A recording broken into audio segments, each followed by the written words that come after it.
Okay, we're going to introduce, I know this is called Unit 3.3 Solids, Liquids, and Gases, but this is actually going to be an introduction into gases.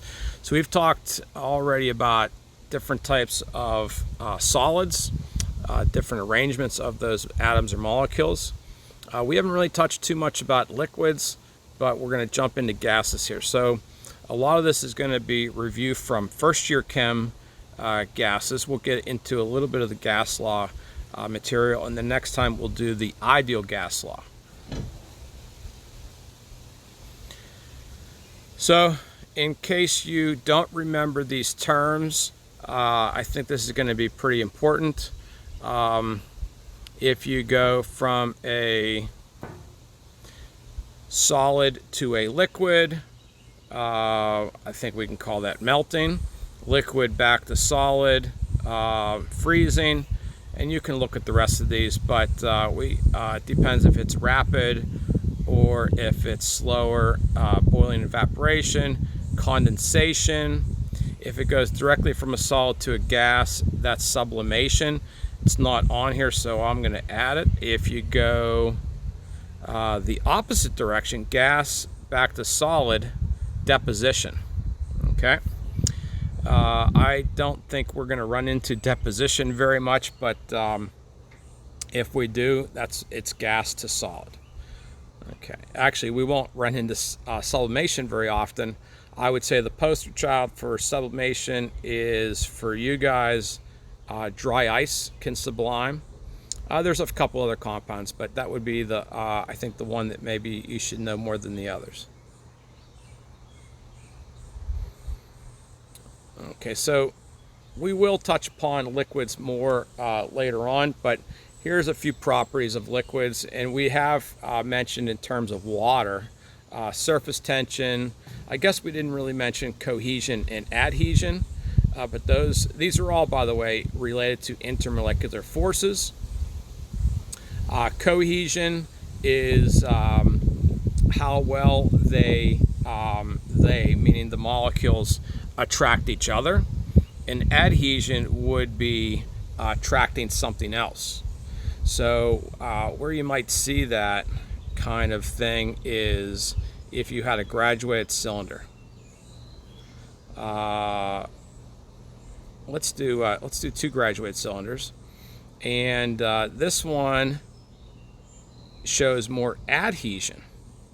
So whatever this material is has more attraction to the sides of the glass than it does to itself. If it would have more attraction to itself, it would actually look like that. I would say of the two, when you pour water into a graduated cylinder, you're going to be much more likely to get that situation. But where would you get this bubbling up like a cohesion? How about if you just waxed your car and then it rained? The water would bead up on the car. It has more attraction to itself, very little attraction to the wax. Why? Because water is a polar molecule. It's attracted to other polar molecules, that coulombic attraction, hydrogen bonded in the case of water. And then wax is a non-polar molecule. There's no attractive, very little attractive forces for the water to cling to the wax. Viscosity, we mentioned that briefly, and that's just how thick or how well it flows. So something has a lot of intermolecular force, has a lot of viscosity. Something has a liquid that has very little intermolecular force, has very little viscosity.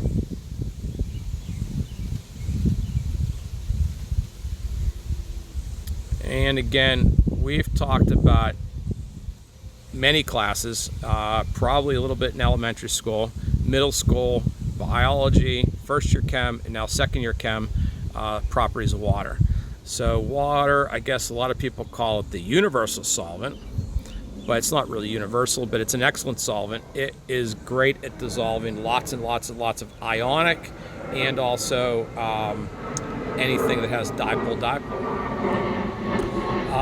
We'll talk much later in the year about specific heat, but it's very difficult to change the temperature of water. And then this is interesting. The solid form is less dense. And I think you know that if you take a look at an ice cube will float in water. And why is that? Because when this ice is created, this structure, almost every place that a hydrogen bond can take place, it does, and that geometry gives it all of this empty space. So that creates, like if you think about density equals mass divided by volume, it increases the volume of the material, so therefore the density goes down. I think we've actually already answered this first question. Maybe you didn't realize we did. Why does water look different from mercury in a graduated cylinder? So water would have this look. Why? Because water must have more coulombic attraction to the sides of the glass. So that means the sides of the glass must be very polar or ionic or some sort of charge that is highly attractive to water. And then mercury is not a polar molecule. It's not even a molecule. It's an atom. It doesn't have that type of intermolecular force, so it is more attracted to itself. So it's going to look like this. It doesn't have any coulombic attraction to the sides of the glass. When shaken, water forms more bubbles than ethanol. So water is the poster child for hydrogen bonding. Let's put a little negative here, and here's another water molecule with its little partial positive. And so lots and lots and lots of stickiness, a lot of intermolecular forces between one water molecule and another. So enough where you could get, if you shake up a water bottle, you would maybe get some air to get trapped inside of the connections. So here's your little air bubble here, and then all the way around it is water that's connected to itself with hydrogen bonding. So you might get some bubbles there. Do those bubbles last forever? No, they'll come to the top and they'll finally settle out. And then ethanol,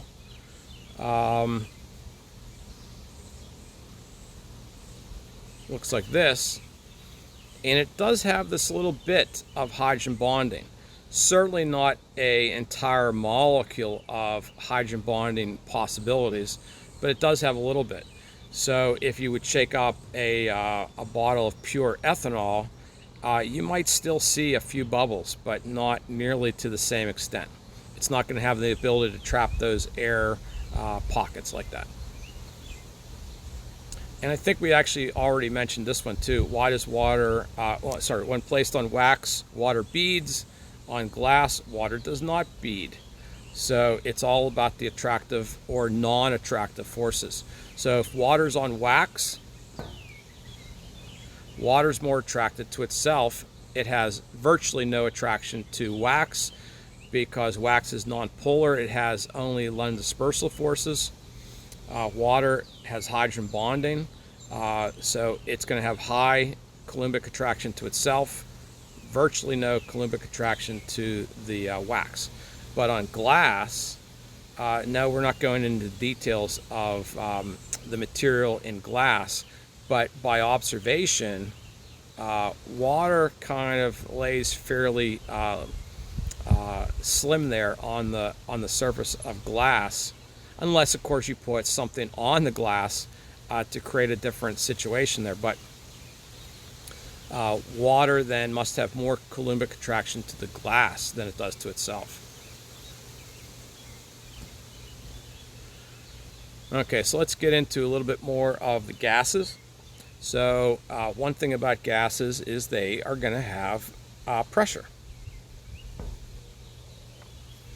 So we can call this vapor pressure. A lot of people call this the letter capital P. Yeah, you could call it vapor if you wanted to. If the liquid has high intermolecular forces, it's not going to become a gas, or not as often going to become a gas, and so it's going to have low vapor pressure. If there's very little intermolecular force, then it's very easy for the liquid to become a gas, and you're going to have a lot of vapor pressure. So this is really an intermolecular force kind of question, just like we did a couple sections ago. So rank the following in terms of increasing vapor pressure. So which ones go from a liquid to a gas the easiest? So I guess we want to start off with the one that has the least vapor pressure, and I think it's obvious. Salt has ionic, I guess in this case we'll call it intermolecular force. Cation to anion, repeating lattice structure, lots of coulombic attraction. So I think we'll say like this is the lowest. So we're looking for rankings of intermolecular force basically. Water, we've mentioned this a few times, poster child of hydrogen bonding. It has a fairly strong intermolecular force, not nearly as strong as salt. Will water evaporate? Yes. Does it evaporate as easy as these other items? No. Ethyl alcohol has this spot here that's just LD only because it's hydrocarbon that is non-polar, but it does have this OH part at the end.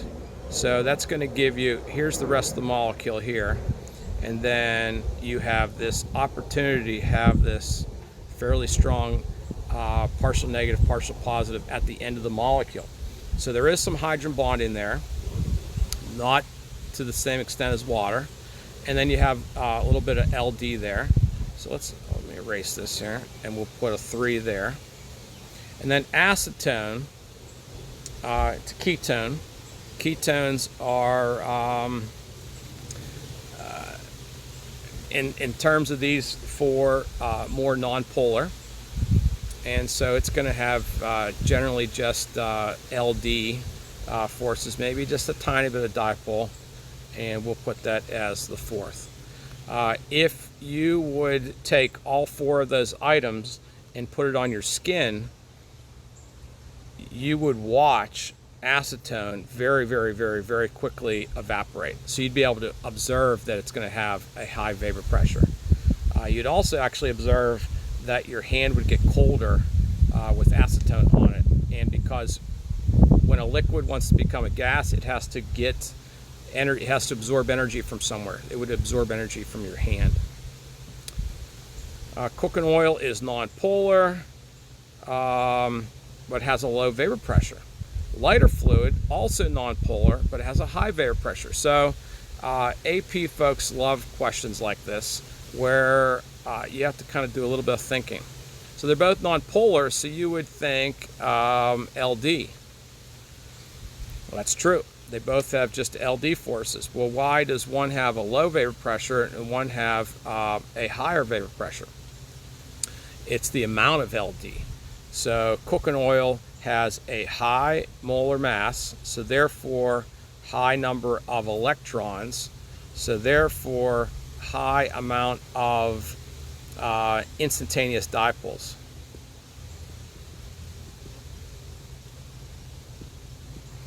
So more LD. The lighter fluid, the opposite. Lower molar mass, less electrons, less instantaneous dipoles, so less London dispersal forces. Here's just a few gases. I think just by taking this course, we'll talk a lot about these, some more than others, but these are all gases at room temperature.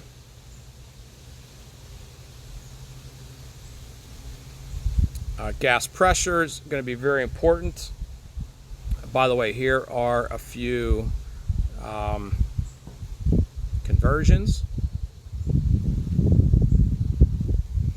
And it turns out those are all what would be the pressure at sea level. That's our sort of a starting point. But atmospheric pressure, the pressure of all the gases in the atmosphere, changes, virtually by the second. So what it is at 2 p.m. in Pittsburgh may not be the same as what it was at noon, or what it might be at 4 p.m. And weathermen, by the way, will kind of use the atmospheric pressure to try to help predict future weather. What is pressure? Gases in constant motion, and they collide. And when they collide with whatever they collide in, they create a pressure. This is going to be an important concept moving forward. Gases have no definite volume or shape. They take the volume and shape of their container. How are we going to measure atmospheric pressure? Well, we can measure it with a barometer or a manometer, very similar instruments. We won't be using, I do have a water barometer in class. We won't be using that. We'll just be observing that. We will use websites, local websites, that will give us barometric pressure. They use mercury. We don't have mercury at public schools. So if you were going to be interested in a gas pressure, you would have to go and find the atmospheric pressure and then worry about this height, that H is height, and we'll talk about that. I do have it labeled here as a plus, but I think we're going to try to look at, visualize this and adapt what we need to as we get to a question. Okay, so I would say this is a good chance to be AP question and test question. So, and of these two are much more likely to be on the test. So let's talk about these. Let's talk about the two I check marked first. So these two are open right here. And because they're open, the atmosphere gets to create a pressure against everything, including that opening. And it's hard to see this, so I'm going to define this a little bit better. There is a level of mercury in that glass tube. This is a glass tube. And depending on how well or how not well the atmospheric pressure is pushing on that column, it might push it further or not as far. Now, at the same time, there is gases inside of a vessel that are also pushing. Okay, so the gas is trying to push that mercury out of the tube, while, let me erase this, the atmosphere is trying to push that mercury in to that vessel. So it looks to me like the gas happens to be pushing harder. Why? Because the gas is pushing the mercury down further than the atmosphere is. So if you wanted to figure out what the gas pressure is, and that's ultimately what we're always going to be doing, we can find this on a website. So maybe we'll make the atmospheric pressure 760. Maybe at some given point in time, it's 760 millimeters of mercury. And maybe we measure this height. If you measure the height difference between these two spots, I don't know, let's give it a round number of 30 millimeters of mercury.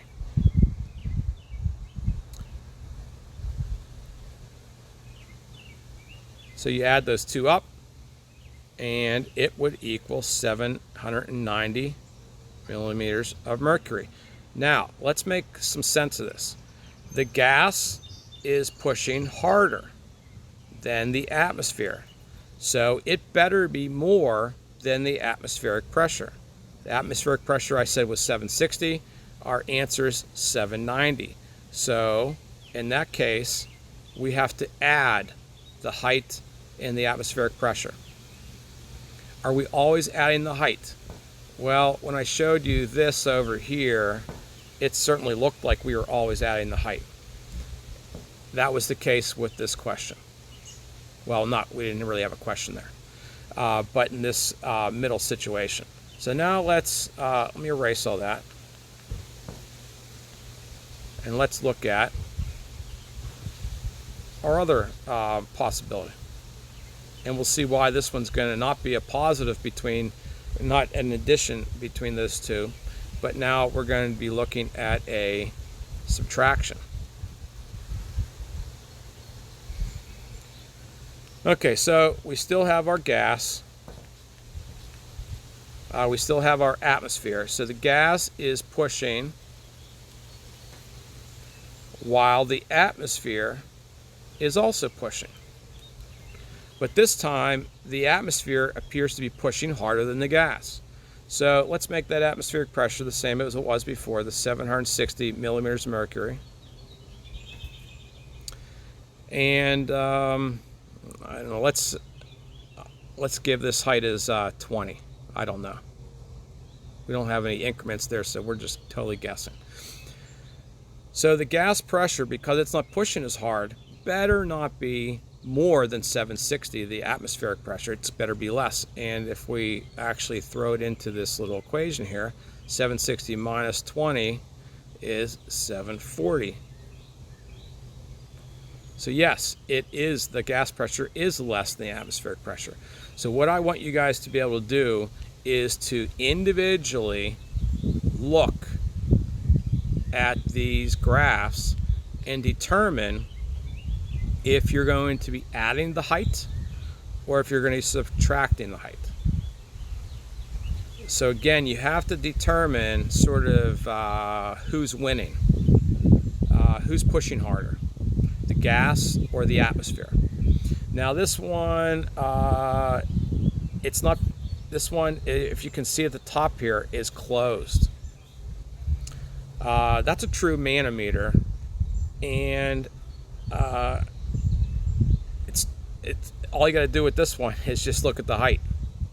So this is a vacuum in here. So the only thing acting upon this is the gas and gravity. Okay, so the harder the gas pushes, the more this height's going to increase. So this one, I think for AP purposes, might turn out to be a little bit too easy. So I would say less likely that you're going to get that kind of question. A lot more likely that these are your two types of questions. Okay, so we're going to call these plug and chug equations.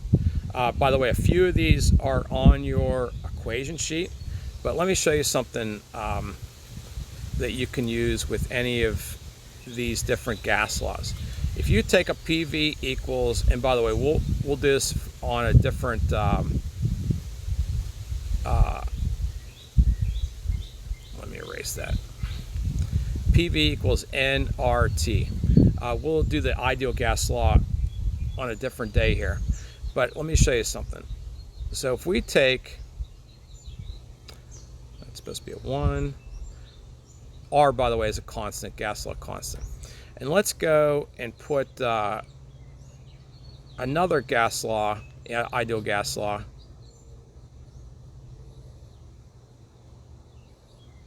below, and just give it new situations. You can use this to derive any of these. So Boyle's law, for instance, deals with pressure and volume. One of those will stay constant, one will change. No, let me go back. One you're going to change, the other one we're going to try to predict what the new circumstance would be. But all the, in this case, moles, N, and temperature, T, and gas law constant are going to remain constant. So we'd really have P1 V1 divided by P2 V2 equals 1. And then if you just rearrange that a little bit, you're going to get right there. So this idea of taking a PV equals nRT and dividing it by another PV equals nRT, you can use that to derive any of these other gas laws. Okay. Charles's law is a little more important than the rest because you can use it to predict the value of absolute zero. By the way, the value of absolute zero, we've determined it's very, very, very close to negative 273 Celsius. How did we do that? If you get a graph paper out, temp, volume, and you maybe get a balloon, and you have the balloon at a certain temperature and it has a certain volume. And then if you maybe heat gently, you're gonna have to gently heat this balloon up, it's gonna increase in volume. So maybe you'll get out here. And then maybe you take the balloon and you put it in the refrigerator. So it's gonna get a little colder. And maybe you put it in the freezer. And you get the drift here. Then if you extrapolate that, well, not extrapolate that best fit line there, and this will probably be not a very good best fit line, but let's do the best we can. It's going to end up at zero volume at a certain temperature. That is absolute zero. Okay, by the way, that is also equal to 0 Kelvin. Okay.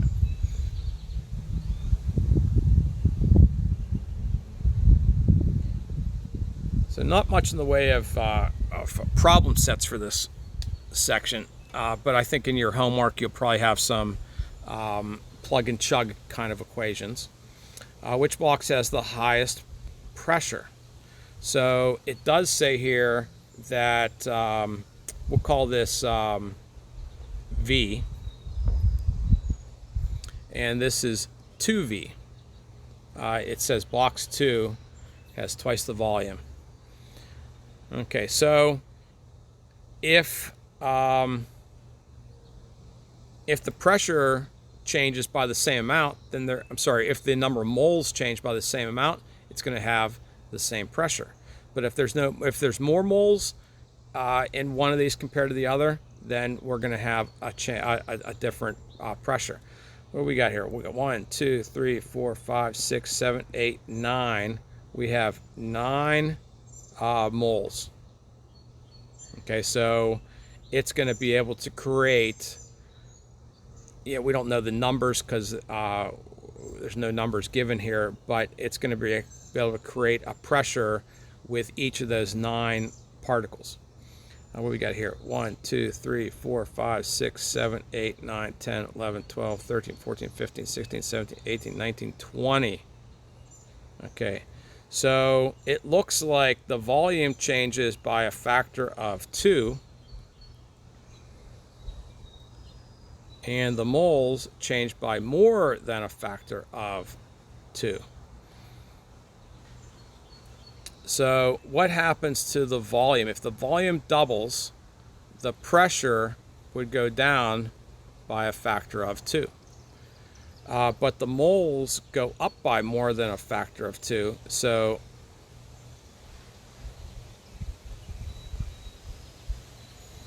uh, 9 moles to 20 moles, the pressure goes up by more than a factor of 2. So I think we're going to see that this second box has more pressure. Which box has a lower mole ratio? Mole ratio, or any of these ideas like this, are going to be what we're interested in this case, red divided by everything. What do we got here? Let's go a different color here so I don't get these two confused. 1, 2, 3, 4, 5. So 5 divided by 9, and then this one was 1, 2, 3, 4, 5, 6, 7, 8, 9, 10 10 divided by 20. So this mole fraction is 0.5. And then 5/9